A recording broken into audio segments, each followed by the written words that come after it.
She couldn't believe what she was seeing. Could someone really have done that? It wasn't just about the flowers, but what had happened to her son. How could someone take hold of something so personal and valuable?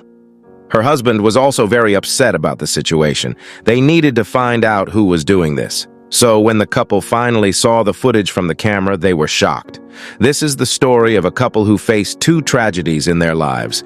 After losing a child, they discovered that someone was removing flowers and toys from their deceased son's grave. Faced with this, they decided not to let it go unnoticed. They installed a camera to identify the heartless culprit stealing flowers from their son's grave.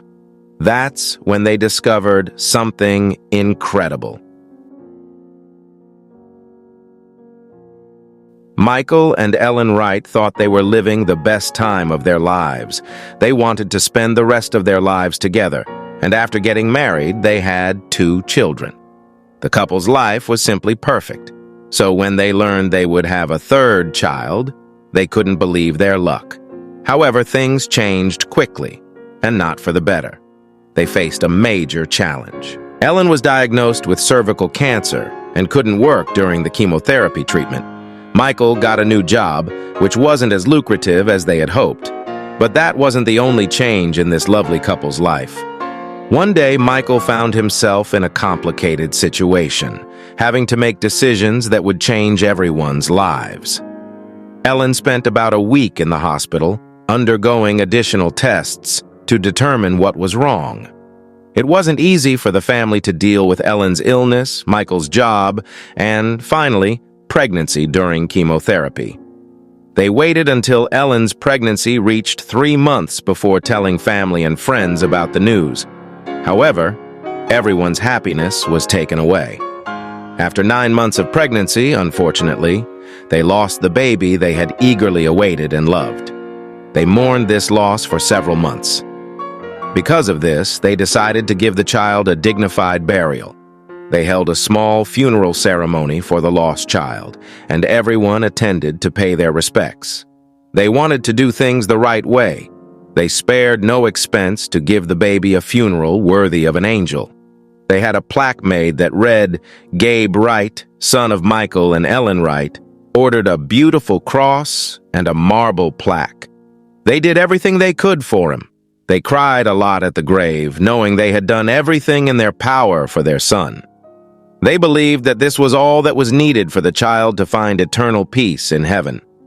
The family decided to place some toys, clothes, and even a small blanket as a memento and gratitude for the baby's brief and fleeting life. They wanted to preserve the memory of the baby. However, something very strange happened, something the family did not expect at that moment. The next time Michael and Ellen went to the cemetery, they noticed something strange. The couple realized that some of the items they had left had disappeared. They thought a cemetery was a sacred place, and people should never desecrate such a place. However, this didn't happen just once. Repeatedly, when visiting their son's grave, they found the flowers and objects missing. Michael realized he could no longer ignore this situation. He needed to find out what was happening. One day, he and Ellen went to the cemetery for their son's anniversary, and on the way, Michael began to ponder all possible scenarios. Some were hilarious, while others were terrifying. When they arrived at the cemetery, Michael noticed a man arranging flowers near the entrance. He approached slowly and asked if anyone was taking the gifts left at one of the graves. He really hoped that one of the conclusions he had reached wouldn't be true. He was outraged because he believed cemeteries had a general sanctity. Who would take something from graves? The family was outraged by the situation. Michael swore to himself that he would do something to resolve it and find out who was taking gifts from his son's grave. He picked up his phone and dialed 911 for assistance.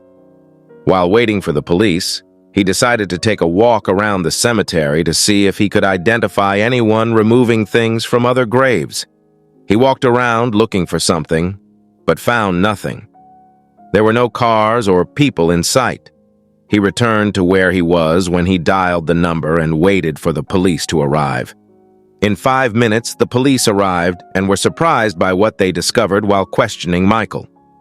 The cemetery didn't have security cameras, so Michael would have to leave his own camera on site to catch the grave robber. But he didn't want the robber or anyone else to see his camera and steal it too. It would just be another defeat for them and another victory for the thief.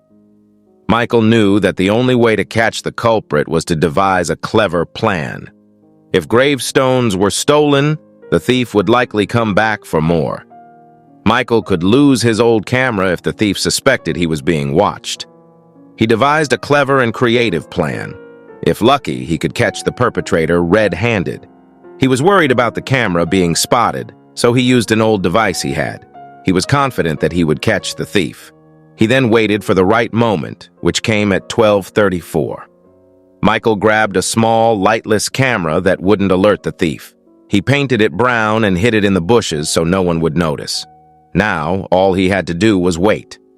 However, after waiting for a week and reviewing the footage, Michael couldn't believe what he was seeing. It was simply unbelievable. There was his son's grave, and there was the culprit. The reason why toys and flowers were disappearing had been discovered, and it wasn't what he expected. After reviewing the footage from Friday night, Michael realized that his plan wouldn't work on Sunday morning. He truly couldn't believe his eyes as he watched the contents of the video. And what was happening? He was perplexed and simply couldn't understand. Michael felt the need to share that information with someone else as soon as possible. He called Ellen to watch the footage and confirm what he was seeing. She rushed in, eager to find out what had happened to the gifts left for their son. However, she wasn't prepared for what she was about to see. In the footage, the culprit was seen rummaging through the toys placed on Gabe's grave. A dog! Obviously, a stray silently taking each toy one by one. Ellen's heart broke at the sight. Was the dog living there alone? They had to figure out what was going on, and they knew what needed to be done as soon as they saw what had been captured by the camera. Michael and Ellen had to make a difficult choice, what action to take regarding the disappearance of the toys. But they didn't stop there. They chose to adopt the puppy that had stolen their son's belongings. The couple wanted the animal to stop living among the dead and have a new life. Michael and Ellen returned to the cemetery the next day, and sure enough, all the toys had disappeared. However, there was no sign of the dog anywhere. They no longer harbored any negative feelings about the disappearance of the toys. The couple was determined to find the dog and help him if possible. Ellen began walking in a wide circle around Gabe's grave. Suddenly, she heard a noise. A dog, trembling and hiding near the edge of a mausoleum in the area.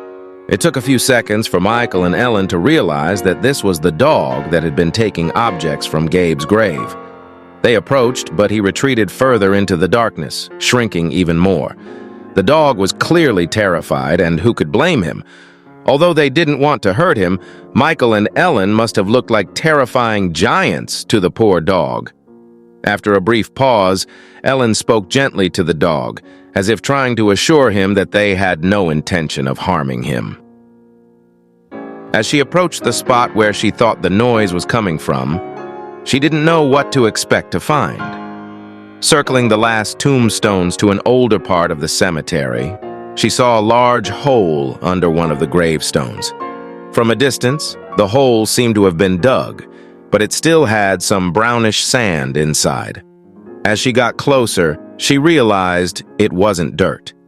To reach the source of the sound, she circled the last tombstones. The hole was large, and she could see it was pitch black when she got close enough.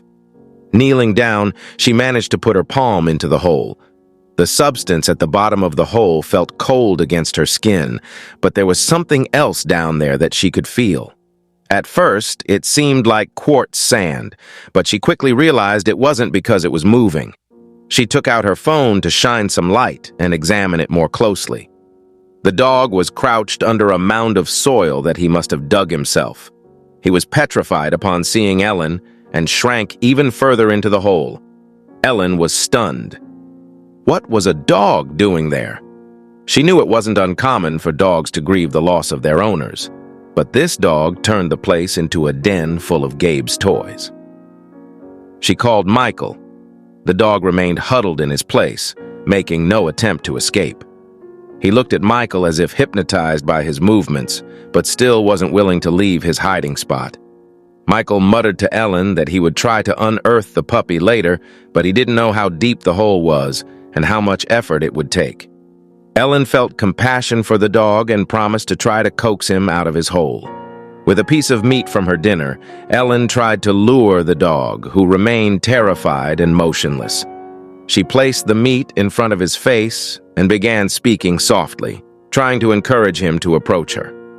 The dog was hidden at the bottom of a hole, clearly terrified by Ellen's presence. She tried to trick him, but all she managed to do was make him tremble. She tried to whistle and call him, but it was clear that the dog wasn't going to move. No one knew how long the poor dog had been there or if he had water or food. It took a while, but the dog eventually emerged from the pit and ran straight to Ellen and into her arms. This dog, who had been stealing Gabe's mementos, was he grieving for his owner? Tears welled up in Ellen's eyes as she realized what she had just accomplished. She rescued a dog trapped in a hole for an unknown amount of time, and she felt a mix of happiness, satisfaction, sadness, and emotion. She felt very lucky and blessed to be able to help this dog. After some time, the dog seemed intrigued by Ellen's calm voice. He briefly came out of the hole to introduce himself, but quickly returned and checked something before proceeding. What was this dog hiding? Soon they would find out. The lovable stray was cautious around the people, so Ellen tried to coax him out of his pit with her gentle voice. The dog managed to escape a bit more before checking who was still looking at him. He still wasn't ready to come out, but wanted to make sure everyone was still focused on Ellen's soft words rather than his movements. The sweet little dog ran back to his makeshift den immediately when he realized no one was watching him. It was his home, and he didn't feel safe anywhere else. When the dog made way for Ellen and Michael to see what was inside the hole, they couldn't believe their eyes. This dog wasn't mourning its owner, but protecting its babies. The street mom had a small cave under the gravestone filled with toys where she guarded her pups. It looked like a catacomb. Michael jokingly told Ellen he didn't want to intrude on a family moment, so he left them alone. They were touched and couldn't believe what they had discovered. These cute little puppies seemed so snug inside. And now they knew why the dog was so protective of her little home. She was just trying to keep her pups safe from any dangers. They were thrilled with what they found and couldn't stop admiring those adorable puppies. Ellen couldn't believe what she was witnessing.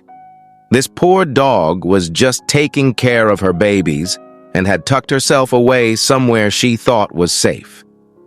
She had surrounded her pups with toys and flowers, so she must have been someone's pet once. Ellen and Michael knew they needed to help her and were prepared to do anything in their power to do just that.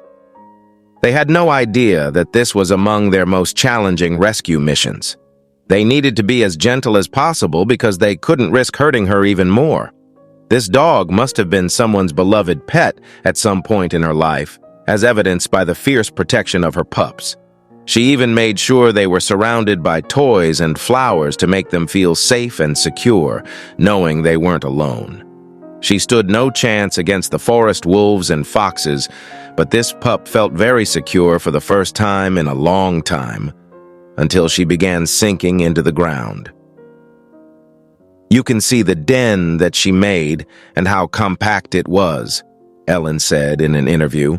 "While it wasn't ideal, it was the best she could find." The puppies were struggling to survive, so Michael fetched some dog food while Ellen stayed with the dog and her pups. "The puppies were very fragile and lucky to be found," Ellen added. The dog was obviously in desperate need of a safe place to care for her pups, and she had tried everything to find one. Her efforts, unfortunately, were in vain. Ellen said in an interview, "The den she made wasn't ideal. It was tiny and claustrophobic, but it was the best she could find." Despite this, the dog gave birth to 5 adorable puppies in that spot. Despite Ellen and Michael's best efforts to help the mother and her pups, trying to bring food and water daily. The pups and their mother were starving. Ellen had no idea how long this canine family had been without food or water. The dog was no longer afraid of Ellen now, and she even let her pet her. As soon as the pups smelled the food on the ground, most of them quickly wriggled towards it and devoured it. But some were more lively than others. Ellen gave a few more meatballs to the kids before picking up the smallest one and tucking it into her suit pocket. She thought that if she could bottle feed the baby, she would be able to save it. A car passed by the hill below Ellen's house, heading straight for her as she leaned down to grab another puppy. The poor thing must have been so terrified that it ran straight into its owner's arms. Ellen felt so bad for the puppies. They lived in an environment that wasn't very safe, and that's why they were so terrified. Some of the little ones were too fragile to move. Ellen was now worried for them. She needed help, so she picked up the phone and called a center she knew would be willing to help. The local NSPCA immediately took them all in, and once she knew they were all safe, the mother dog fell into a deep sleep. Soon, the family would be reunited. Ellen saw the poor dog who had just given birth the next morning. Ellen felt terrible for her because she was crying a lot for not being with her pups. She could tell the little dog was upset because her babies had been taken from her. The poor thing was very depressed and seemed like she was crying and longing for her pups. Soon, everything would be resolved. Finally, the canine family had its own safe place with warm beds, clean water, and good food that everyone could nibble on. All received specialized medical attention. They were all in good health, but they still needed plenty of food and rest before being put up for adoption. The bellies of all the puppies were growing and their fur was shining. "I have no idea where the toys are now," explained Ellen. "I couldn't convince the dog to give them back, so I just handed them over to the next owner." Over the years, the couple gained a reputation for rescuing and adopting dogs. In the last 10 years, they've taken in over 6 puppies from animal shelters. "We are grateful that we were able to bring this amazing group of babies home," Ellen said. "They have all done exceptionally well since they arrived." Ellen, Michael, and their children picked some of the gifts they wanted to return to Gabe's grave, but they all decided to let the poor dog and her puppies keep some of them too. The lonely mama dog was seeking some form of comfort and human connection, which she found at Gabe's resting place, just like the Wrights. The Wrights had to say goodbye and return to their own lives after a long day of mourning and celebration. The dog would have to fend for itself. "We need to bring that poor dog inside," Michael said to his wife as they walked away from Gabe's grave. Ellen nodded in agreement. They realized they couldn't just leave her outside every night, but they really couldn't bring her home with them either. Michael went back to the house to ask the owners if the dog could spend the night in their yard. The family had gained a new member.